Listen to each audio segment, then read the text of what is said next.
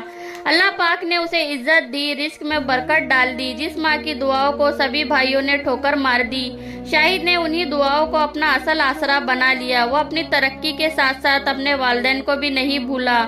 وہ ہر روز اپنے والدین کی قبر پر جاتا اور ان کے لیے دعائیں مغفرت کرتا۔ وہ اپنی زندگی میں بہت ہی زیادہ خوش تھا کیونکہ اس کی ماں کی دعائیں اس کے ساتھ چل رہی تھی۔ یہ دنیا، یہ شہرت، یہ سب یہی رہ جانا ہے۔ ماں باپ کی خدمت کرنا ہر اولاد کا فرض ہے۔